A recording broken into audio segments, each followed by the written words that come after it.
I noticed there were two kinds of professors and graduate students for that matter. Hello, friends, and welcome back to the channel. What would happen if Jordan Peterson and Bishop Barron sat down for a five-star meal? Well, you're about to find out. It was so fascinating to me as I kind of watched parts of this conversation. They never touched their food, y'all. And I don't know about you, I would be devouring that food. I guess some people like to eat food and other people like to feast on ideas. Let's see what they have to say. I noticed there were two kinds of professors and graduate students for that matter. There were those who were completely generous with their ideas. My supervisor was like that, Robert Peel. Rob's still alive, and I still work with him. And I'd go speak with Bob on a pretty regular basis, and we'd talk like you and I are talking, and we'd generate like 5 research ideas, and every time we talked, there'd be 5 more. Yeah, and he was never territorial. And he was just a fount of new ideas. Then there were the other kinds of professors who, if they had an idea and shared it with you, they never let you forget who that idea was. That's and my they would idea. jealously guard them. And what happened to them was, over time, their pool of ideas shrank to nothing. Yeah, of course. Partly because other people stopped working with them, right? Yeah. Whereas with Bob, Quick pause. Which professor or which person would you be in this conversation? the more ideas he gave away, literally, the more ideas he gave away, the more he got. No, that's the principle. That's the Bible. That's the Bible over and over and over again. And the reason for that is that God is love, and God is this inexhaustible source of grace. And if you get hooked onto that, then you start looking like God. You start acting like God. You start becoming attuned to that. There's the saints. That's why they're radiant. That's why they have halos. They're radiant. They've found something. And that, I've known some saints in my life. I think real saints. Yeah. And they make you more alive. That's the mark of a saint, that when you're with them, you're more alive. Because the glory of God is a human being fully alive. So God wants to enliven the other. So when you're hooked onto that, that's what you want too. And you do it, you accomplish it, and then when someone's not a saint, they're the opposite of it, you feel less alive when you've been with them. You feel diminished by them. It's because now you're caught in this game. They're going to hang on to what they've got, make sure you don't get it, no one else gets it. That's that envious game. And then so there are people that breathe life into a room and people that suck air out of a room, you know? And you can say there's 2 types of people in the world, Well, that's the Cain and Abel issue. Yeah, quite right, But trying to get people to that space, there's pastoral ministry if you want. There's the translation of all this theoretical stuff into practice is, there's that wonderful story about Jared Manley Hopkins, the great poet. And someone came to him and said, I'm really struggling to believe in God. What should I do? And Hopkins said, give alms. It's a great answer. Like, he didn't give him an argument, or he didn't give him theoretical. Practice. He said, give alms. Yeah, give alms. Give something away. And you'll discover something of God in that process. I think that's dead right. I think that's dead right. So that's where it comes down, and pastorally, is to get people into that space. Yeah, well, I often recommended to my clients who were depressed. Ooh, we'll stop there for just 1 second. Let's kind of recap everything that has been said up to this point. They're really providing 2 options of 2 different types of people that we can be. We can be people, and I'll just use Bishop Barron's examples. We can either be people that bring life, or we can be people that take life. We can either provide and give something away for the sake and benefit of the other person, to will the good of the other as other, which is St. Thomas Aquinas's definition of what love is. We can either do that, or we can be cavrata sinse, as St. Augustine talks about. We can be caved in on ourselves. And so it really is kind of this positivity, this optimism that exudes from you, because you're no longer enslaved to your own sin that keeps using people and consuming people and seeing people as a means to your own end. I think it's a really good reflectory question, again, to say and think, like, which one am I? And I think if we're honest with ourselves, we kind of fit within the spectrum of the 2, and we need to be continuously growing into a human being that is fully alive. And again, the point is to be a Christian that produces fruit, and fruit is what you produce. It comes from your faith, but it's not for you, it's for the benefit of other people. Are you like a sweet and savory fruit that other people can benefit from. Of course, we see that with Jesus Christ in the Eucharist. All right, they're going to talk about how to overcome depression. I think another thing I was thinking about too is anxiety, how that wells up within me, and how, like, when I'm an anxious person, I can't give myself away because I'm so trapped within my own insecurities and emotions. So let's think through some of that with them as well. And isolated, that they do some volunteer work. Yeah. Right? Because Yeah. partly, Very good. practically, they needed to be connected to other people, and they needed to see that their contribution would be useful Yeah. and valuable. That's another thing people aren't taught well to understand, which is that, and this is another form of wealth, is that especially if you're having a hard time and maybe you're torturing yourself to death as a consequence of your knowledge of your inadequacies, to see the positive impact of something you did reflected from someone else Yeah. is unbelievably revivifying. Yeah, right. Right? And so right. you can imagine if you set up your life so that everywhere you went, that was reflected back because you'd been that generous, well, Yeah. fortunate and generous. It's like, well, how could you have a better situation than that, even hypothetically? I think you can think about this in terms of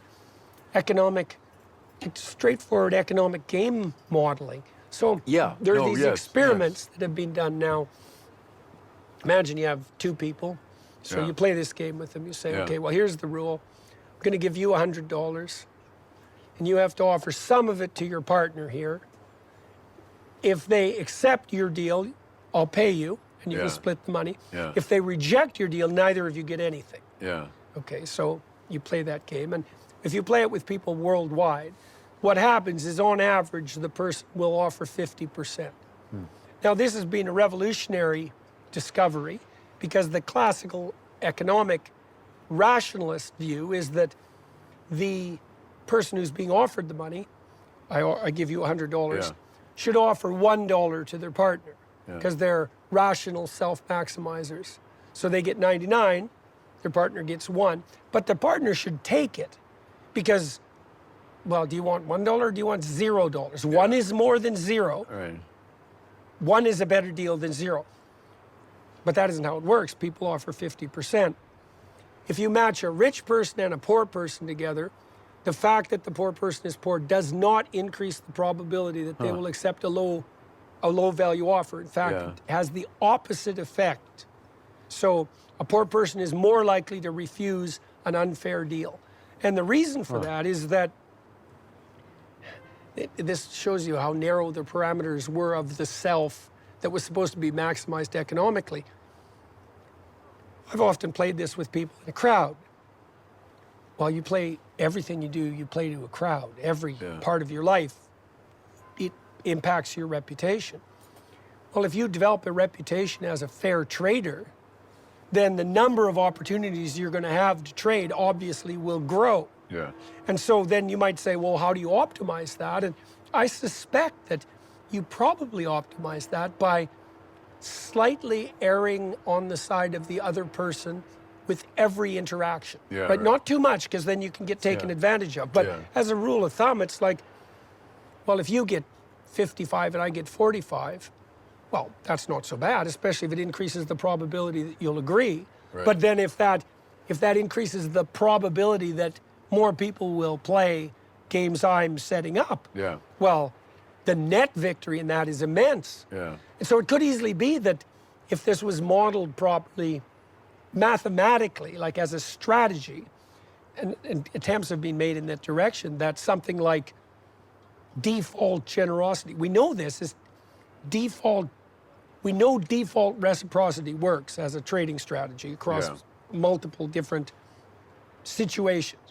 But I suspect that default generosity is probably an even more effective strategy. Yeah. So you could say, it is not some pie in the sky, what would you say, sanctimonious spiritual advice to tell people to give. Actually works though. Oh yeah, it's the most Pragmatic, practical possible advice. Yeah.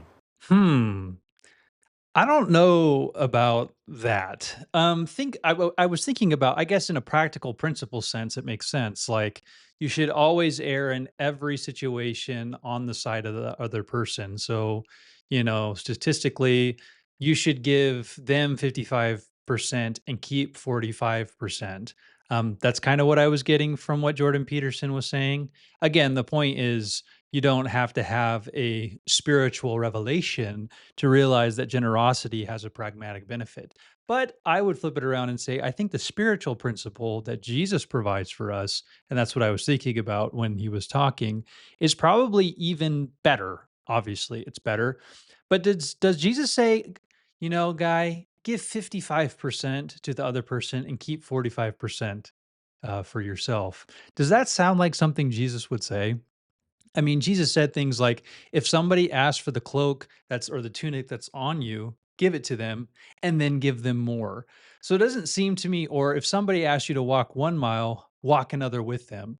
So I think in Jesus statistics, it wouldn't be give 55% and keep 45%. It would be more like give 200%, give more than is even possible for you to give. Why is Jesus saying something like that?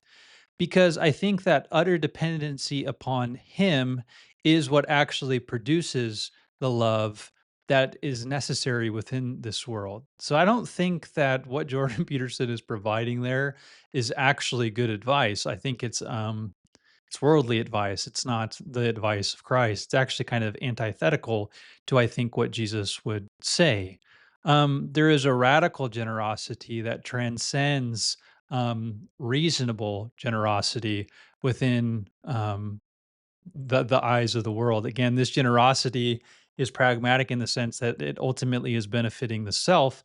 And I think the entire point of being generous and love in the first place, as personified within the Bible, is to give up of yourself. And of course, this is personified and completely fulfilled within Jesus Christ on our behalf, so that we can have him and partake and participate within him to actually be that for other people. In other words, we don't need just a practical advice. We need something spiritual to happen within us that is a miracle of God that actually changes us to be able to do what Bishop Barron was talking about, be a saint. He saw some. And if that's the case, which of course it is the case because he said it was, and that's his experience, I think it's going beyond just kind of what Jordan Peterson is saying here. It's going to a supernatural spiritual level only through Christ that something like that could actually happen and take place. Okay, be generous. Be a person that is fully alive. You're only going to do that not by giving 50 or giving away 55 and keeping 45. The only way that that can happen to be fully alive is to get completely out of yourself so that Christ can have all of you. All right, be thinking about those things today. Love y'all. Have a great day, and I'll see you in the next one. Peace.